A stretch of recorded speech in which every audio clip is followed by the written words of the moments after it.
So, so magandang hapon sa lahat. Ah, kumusta man taga diin ang kinalayan? Mindanao, from Masbate, may from Cavite, from Iligan.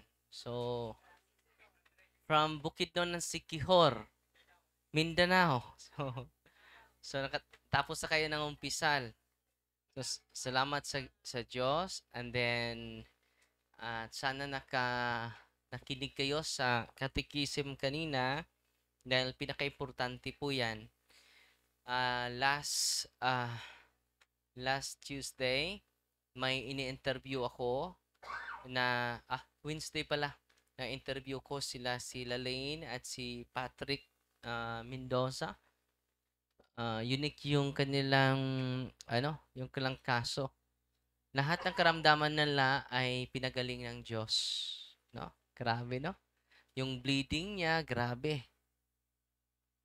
Parang higit pa daw sa miscarriage.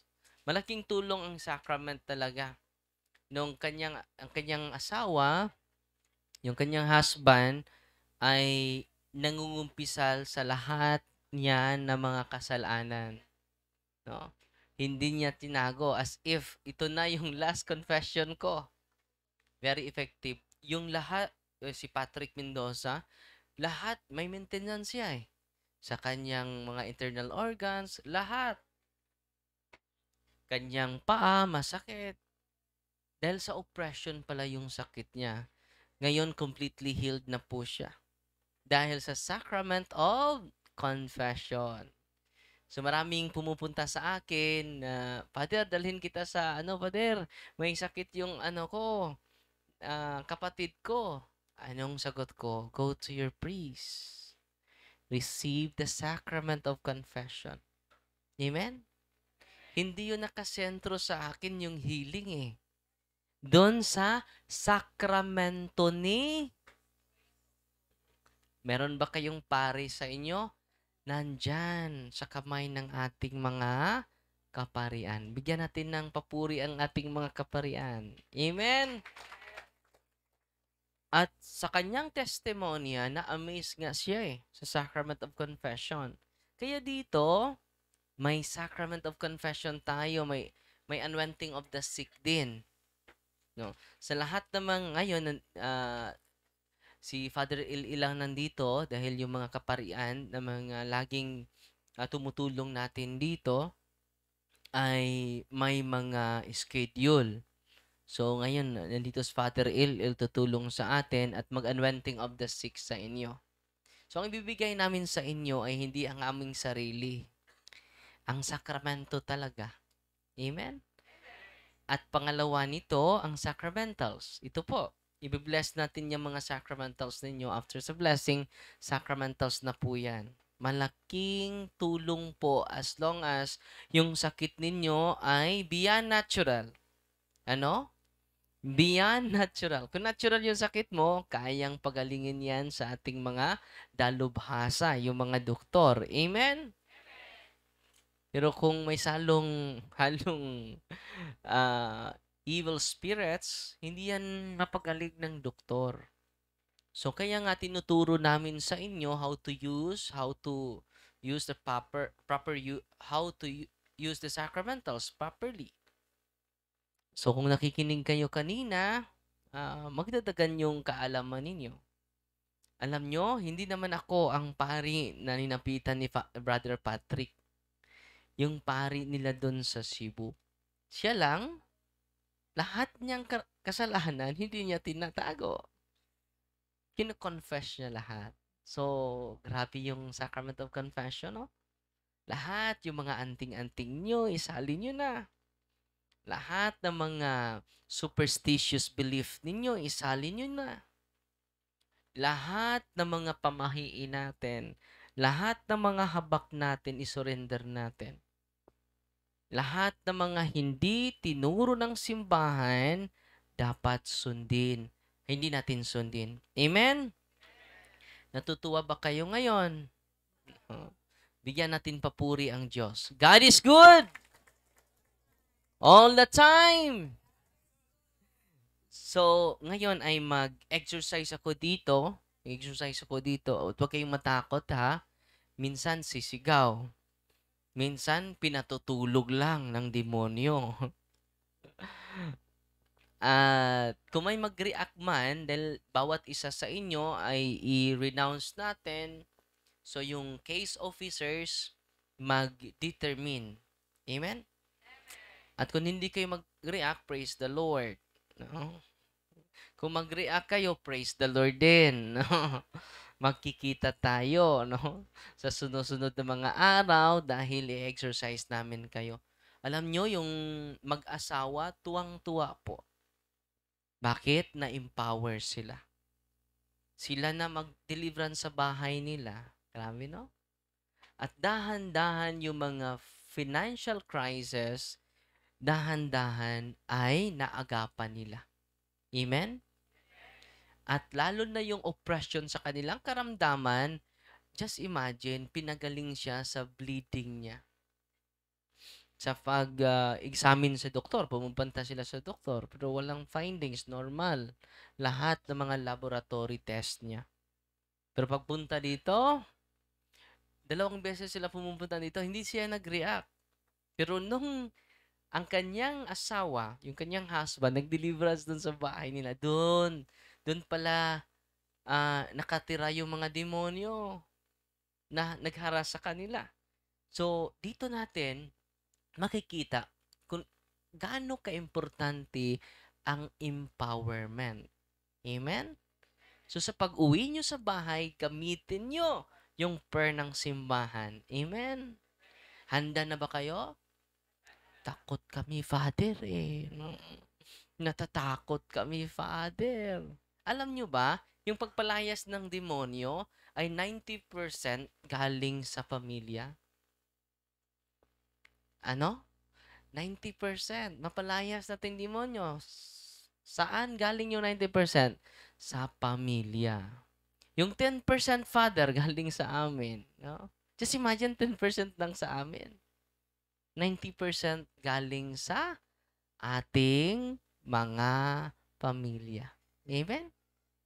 Marami dito sa office namin, kinakitagais namin yung buong pamilya, yung tatay, ang magpatuloy sa pag-pray sa kanya.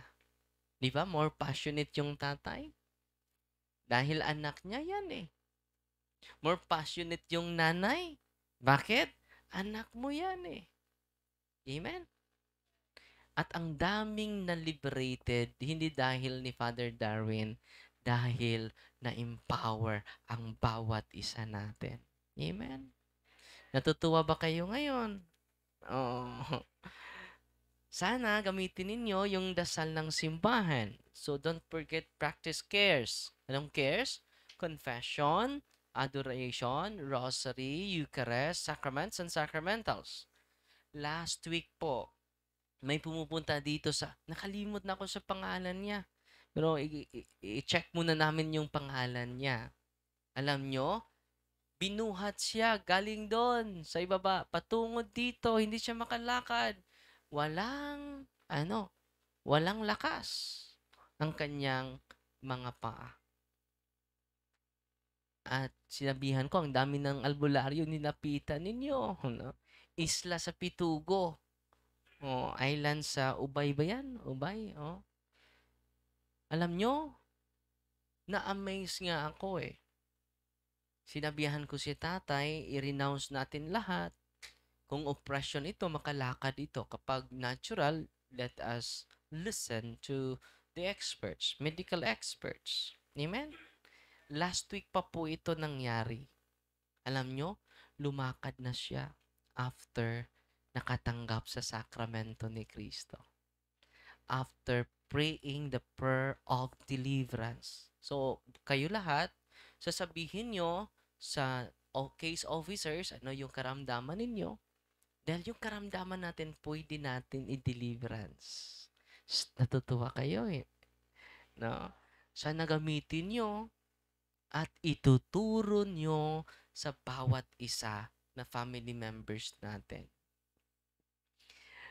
At ang daming pagagalingin. Hindi naman lahat, dahil may natural eh. Anong gawin natin sa mga natural illness? Go to your doctors. Listen to them. Naintindihan? Hindi naman tayo mga fanatiko dito. Even Jesus Christ attested the role of the doctors in our lives. Ang mga walang sakit ay hindi nangangailangan ng doktor. Nandyan yan sa banal na kasulatan. Amen? Kung natural yung karamdaman mo, i-offer mo yan sa Diyos. Kung hindi ka man pagalingin ng Diyos, may bagong ka ministry ngayon. Ano bang tawag ng ministry mo? Ministry of suffering. Diba? Sabi ni Kristo, Lord, Ama, kunin mo po yung chalice ng kasakitan, pag-antos. Pero not my will be done, but yours. Yan din ang dapat nating dasal. Ah, gagaling ka man o hindi, your will be done. No. Amen? Father, ilang ulit na ako pumunta dito. Hindi pa rin nawala yung rayuma ko. Praise the Lord. You have new ministry now.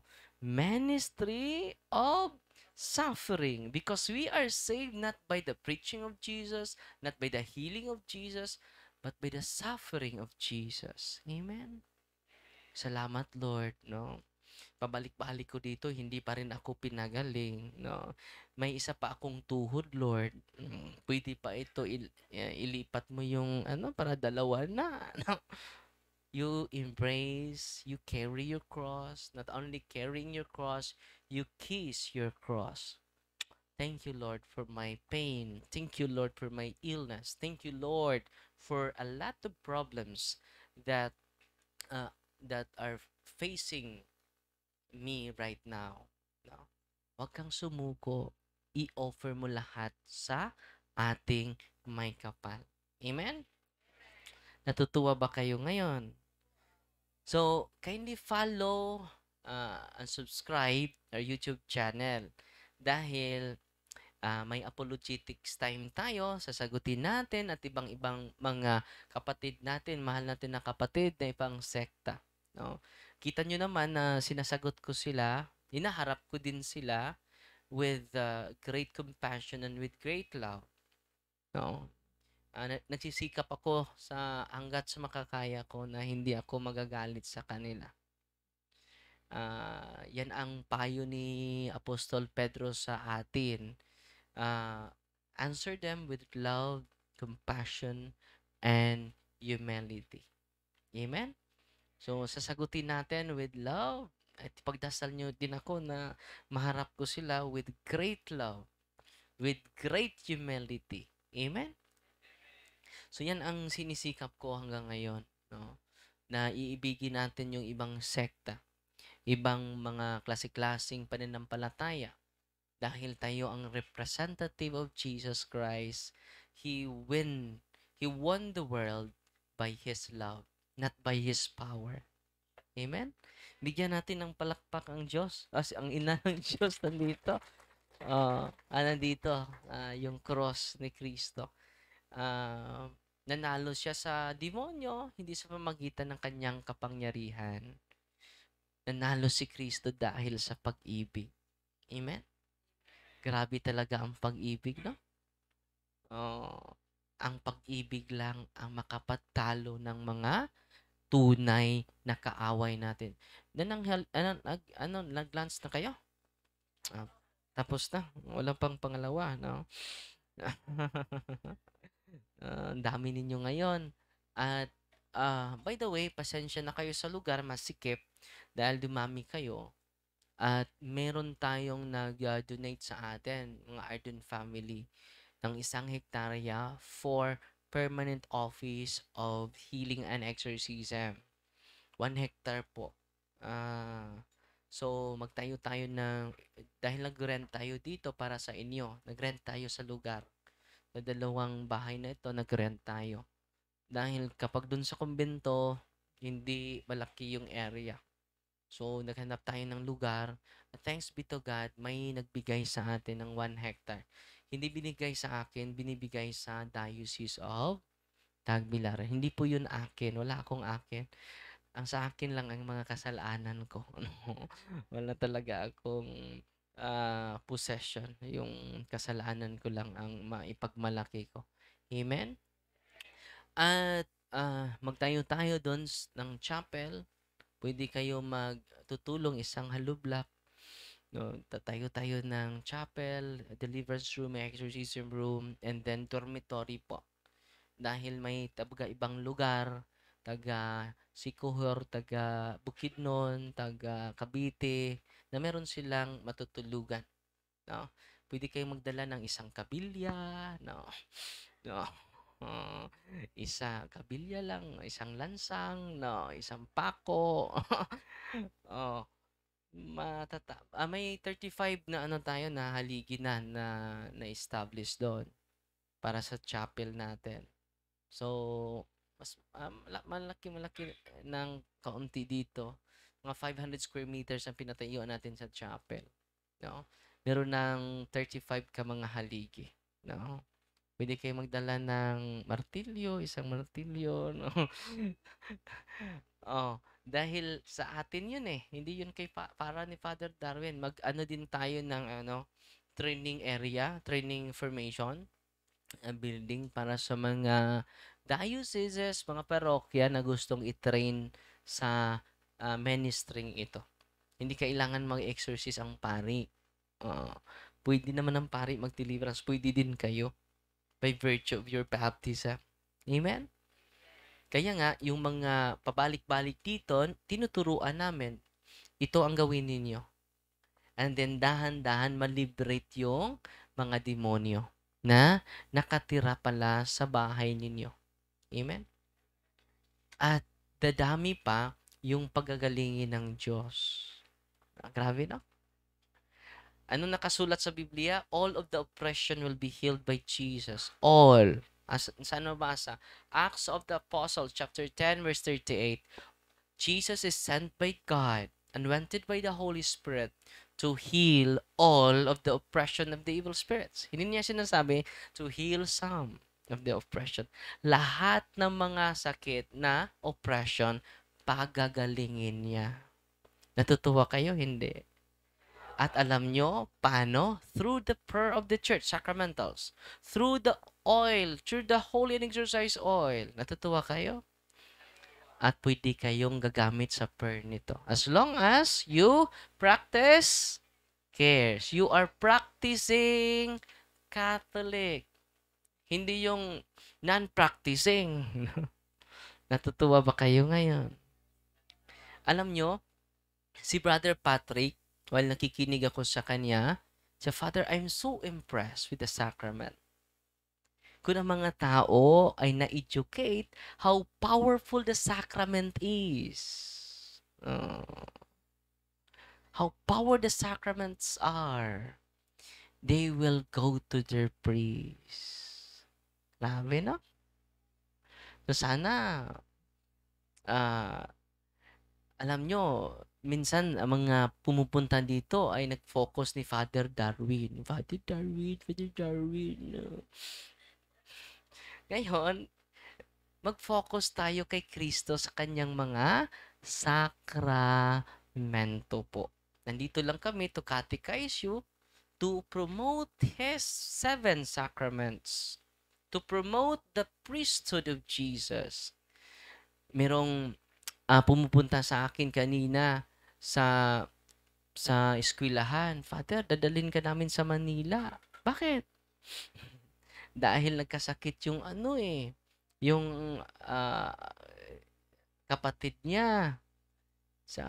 Hindi na ako pupunta doon. Go to the sacrament. Amen? Pumunta ako sa ibang lugar, alam nyo, may sasalubong sa akin, Father, i-heal mo ako. Bakit hindi ka mag-healing? Nandito ka na.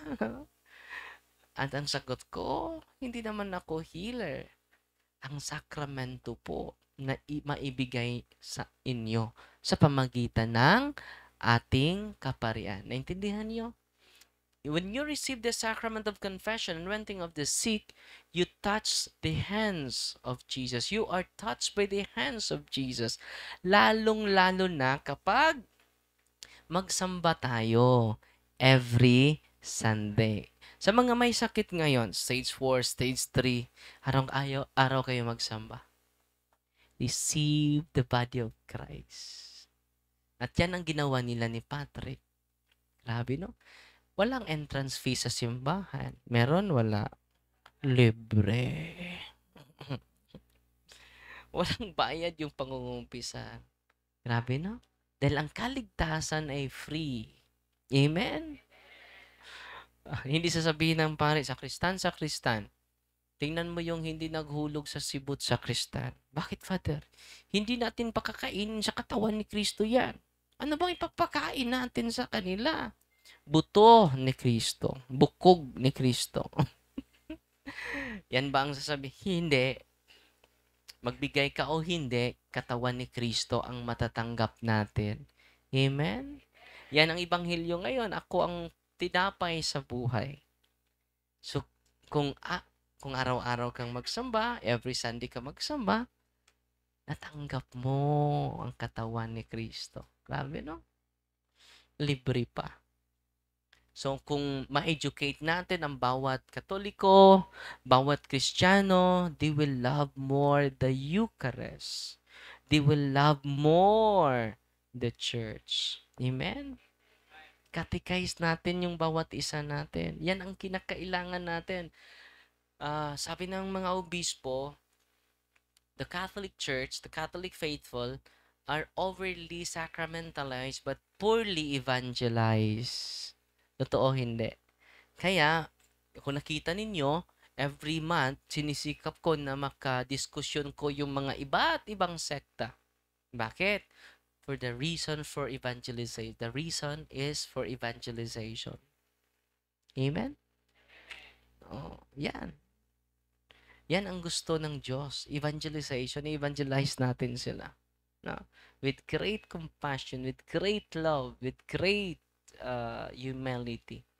At yan ang gusto ng Diyos na gawin natin. Amen? So ngayon, I hope you will enjoy the presence of Jesus in the sacrament. At yung hindi na makatayo, hindi na makapagsimba, request your lay ministers na mahatiran ng Eucharist, yung mga may sakit. May lay ministers naman tayo.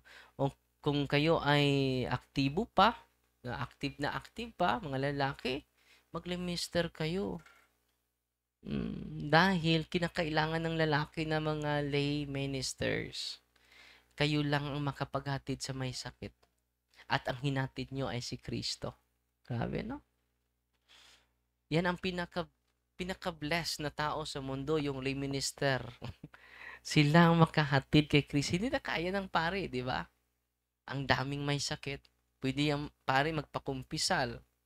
Pwede siya mag-unwent. Pero yung lay minister, hindi naman pwedeng mangumpisal ka sa lay minister.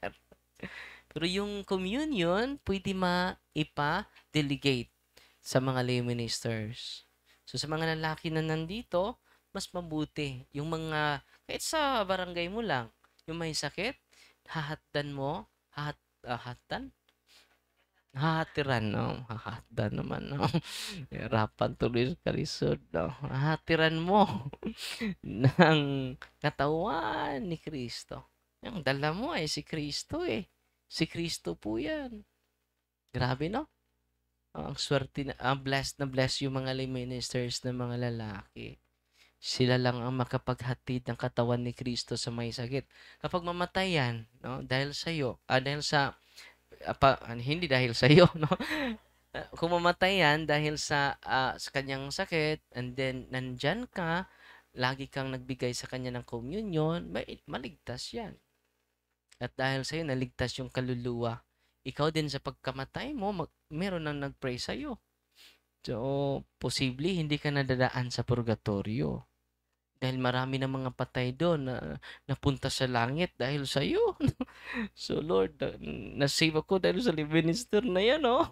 Very active na maghahatid ng inyong katawan. Di ba? Sabi ni Kristo, ang kakain sa aking katawan ay merong eternal life. May buhay na walang hanggan.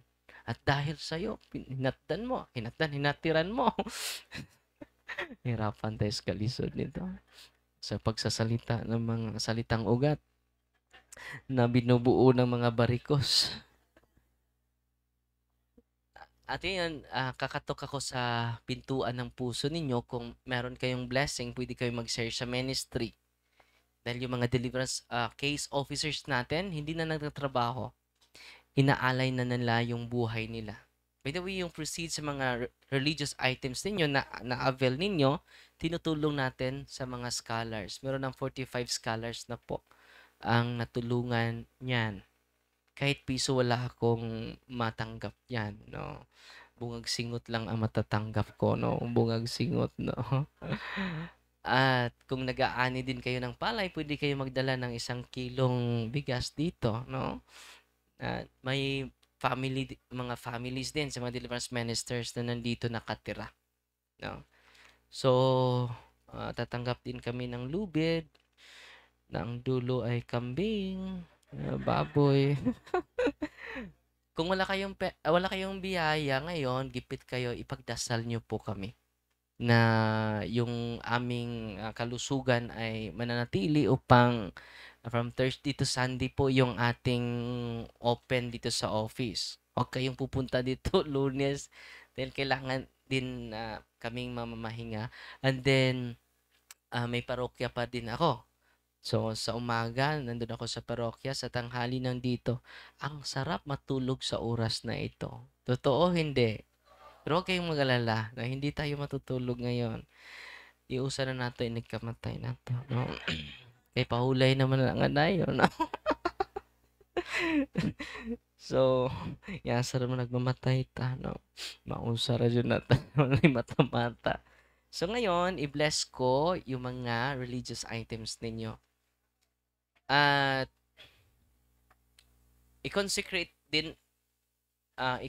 ko din yung mga senses ninyo. At dito ko, after sa consecration of senses sa inyo, papasok ako dito at tatawagin yung mga pangalan ninyo. So, yung...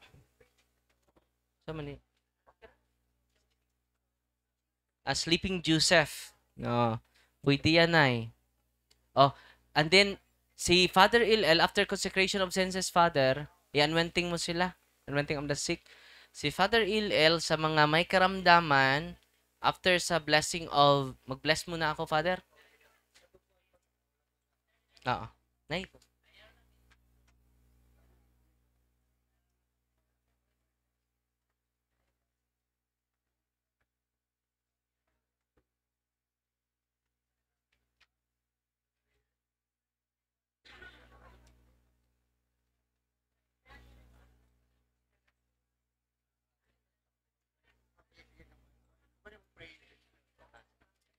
So, after sa consecration of senses, maglinya kayo kay Father Il dun sa labas, ha?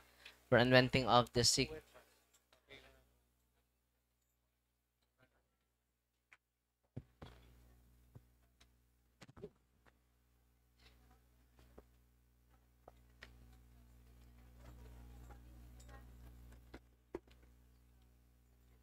Doon si Father LL matapos sa prayer, blessing ko sa inyong mga sacramentals. Diyan lang kayo sa inyong upo na, ha? In the name of the Father, and of the Son, and of the Holy Spirit. Amen. The blessing of salt. You creature of salt, I purge of evil with the living God, by the true God and the holy God, with the God who ordered you through the sayers the prophets to be cast into water to cure its unfruitfulness, with thou purified salt to the health of believers, giving soundness of body and soul to all who use you. In whatever place you are sprinkled, may phantasm and wickedness and Satan's cunning be banished, and let every unclean spirit be repulsed by him, who shall come to judge the living and the dead, and the world by fire. Almighty everlasting God, humbly we implore your boundless mercy, that you would deign your goodness to bless and sanctify this creature of soul, which you have given through the use of mankind. May all that use it find in it a remedy for soul and body. And let everything which touches or sprinkles be freed from uncleanness and assault from evil spirit, through Christ our Lord. So lahat ng yung salt ay holy and exorcised water. Salt. The blessing of water. You creature water, I purge of evil in the name of God the Father Almighty, in the name of Jesus Christ, His Son, our Lord, in the power of the Holy Spirit, that you may be water fit to brace us against the envious foe. May you be empowered to drive him forth and exalt them together with his fallen angels. By the power of the selfsame Jesus Christ, our Lord, who shall come to judge the living and the dead, and the world by fire. O God, who for man's salvation does dispense wondrous mysteries, with efficacious sign of water, hearken to our prayer, pouring forth your benediction upon this element which you consecrate with manifold purifications. Let the creatures serve you in expelling demons and curing diseases, whatsoever sprinkles the homes of the faithful, be it cleansed and delivered from harm. Let such homes enjoy a spirit of goodness and an air of tranquility, freed from baneful and needless snares by the sprinkling of this water. May everything opposed to the safety and repose of them that will therein be banished, so that they may possess the well-being they seek in calling upon your holy name, and be protected from all peril through Christ our Lord. May the salt and water be mixed together, in the name of the Father, and of the Son, and of the Holy Spirit. Amen. The Lord be with you. May the salt and water be mixed together, in the name of the Father, and of the Son, and of the Holy Spirit. Haluan nyo ng kaunting salt. Let us pray. Haluan nyo ng kaunting salt yung tubig ninyo. Let us pray. Author of invincible strength and King of conquerable empire, ever the glorious triumphant one, who restrained the force of the adversary, who overcome the fierceness of the devouring enemy, humanity potent down, hostile influences, prostrate and fearsome, we beseech you, Lord. Consider kindly this creature of salt and water, make it honored and sanctify it with the dew your sweetness, wherever it is sprinkled in your name, may devilish infection cease, venomous terror be driven afar. But let the presence of the Holy Spirit be ever with us, as we implore your mercy, through Christ our Lord, who lives and reigns with you, in the unity of the Holy Spirit, one God, forever and ever. The blessing of oil. Our help is in the name of the Lord, who made heaven and earth. God's creature oil I cast out the demon from you by God the Father Almighty, who made heaven and earth and sea, and all that they contain, that the adversary's power, the devil's legions, and all Satan's attacks and inclinations, be dispelled, driven out far from this creature oil, that it bring health in body and mind till he use it. In the name of God the Father Almighty, in the name of Jesus Christ, your Son, the Lord, the power of the Holy Spirit, the Advocate, as well as the law of the same Jesus Christ, our Lord, who is coming to judge both the living and the dead and the world by fire. Lord God Almighty, before whom the hosts of angels stand in awe, and also the service of acknowledgement, please you to regardfully to bless and hallow this creature oil, which by power has been pressed from the juice of olives. You have ordained it to heal the sick, so that when the made well, they may give thanks to you, the living and true God. Grant, we pray, that those who use this oil, which blessing in your name, may be delivered from all suffering, all infirmity, all the wiles of the enemy. Let it be a means of averting any calamity from man, made in your image and redeemed precious blood of your Son, so that we may never again suffer the sting of ancient serpent, through Christ our Lord. Ang inyong oil ay holy and exorcised oil because of the prayer of the church. Ngayon, lahat ng mga religious items ninyo, incense, candles, Benedictine cross, Benedictine medals, Benedictine rings, rosaries, sacred images of God, secret images of the saints, handbook, and all your religious items. Heavenly Father, through your Son, Jesus Christ our Lord, in obedience to him, we embrace the ministry he has entrusted to his bride, the church. Grant now in your mercy, we pray, a very special and powerful blessing on all your religious items, that we will hence use the ministry of healing, spiritual liberation, and exorcism. Dying that through the blessing you bestow, it be a very potent and terrible weapon against the attacks of the evil one and his legions. May all the religious items mightily restrain the devil and his demons, and all unclean spirits, rendering them powerless, unable to harm the afflicted your peace and people, and to whomever these are used in the exercise of the ministry, wherever it is kept, when clean and diabolic spirits flee in fear, never daring to harm or even approach. In the exercise of the ministry of healing, spiritual liberation, and exorcism, may Jesus Christ be glorified forever and ever. Amen. isunod natin yung consecration of senses ninyo. Okay? In the name of the Father, and of the Son, and of the Holy Spirit. Amen. Pwede nyo gamitin yung oil at pati na yung tubig. Bow down your head. You do implore, O Holy Lord, Father Almighty, Eternal God, help your servants who wander in uncertainty and doubt to the night of this world, that they may show the way of truth and the knowledge of you. Open unto them the eyes of their heart, the better to acknowledge you as the one God, the Father in the Son in the Father, together with the Holy Spirit, and may they deserve to enjoy the fruit of this covenant, now and forever, through Christ. So, Lord, I consecrate your forehead that you may accept the cross of the Lord. Mag-sign of the cross kayo sa noon ninyo using the oil. I consecrate your ears that you may hearken the divine precepts. Ang ating mga tainga. I consecrate your eyes that you may see the grandeur of God. Ang ating mga mata. I consecrate your nostrils that you may perceive the sweet fragrance of Christ. Ang ating mga ilong. I consecrate your mouth that you may utter the words of life. Ang ating bibig. I consecrate your chest that you may believe in God. Ang ating dibdib. I consecrate your shoulders that you may take upon the yoke of His service. I consecrate your hands that you may work to glorify His holy name.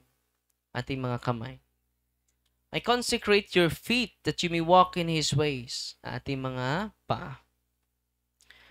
I consecrate your whole being in the name of the Father, and of the Son, and of the Holy Spirit, that you may have life everlasting, you may live forever and ever. Receive the salt of wisdom, it be unto you a sign of reconciliation unto life everlasting. Amen. Kain kayo ng kaunting salt ninyo. Amen. At yung may mga sakit, na mag-anointing of the sick po, si Father Il dito sa gilid. At magsimula na ako. Huwag kayong matakot ha. May sisigaw minsan. Hindi ko alam ngayon may sisigaw ba. At magsasalita ng mga iba't ibang lingwahe. No? At kung may mag-react man dito sa labas, huwag niyong videohan ha. Dahil hindi naman natin yan i-live. No? Yung matutumba kayo at kalitlag kirig. Dili na may atong buhat. Di na po'y buhat sa Ginoo. No? Nga atong i-live ang atong gibuhat diri. Pakitang tao man na, hypocrisy. So, yung mga mag-react, tatago nga ako dito no? Yung mga piki na mga propeta, ipakita nila live, no? Natumba yung isang tao, pinagaling ng Diyos. So, pwede sila mag-testimony, pero hindi natin ipakita yung ating ginagawa dito. Amen? At sana, gamitin ninyo yung natutunan ninyo ngayon. Excited na ba kayo? I-deliverance nyo yung sarili ninyo. Amen? So, tatawagin yung mga pangalan ninyo, ha? Maghintay lang kayo. At ako po ay maghihintay din sa mga i-recommend sa mga case officers natin for solemn exorcism. Huwag kayong matakot, ha? Uy, huwag kayong matakot. Din kayong sumilip dito sa butas, ha? Baka lilipat sa iyo yung espiritu. Dadami pa yung pasyente ko, no? Amen? God bless.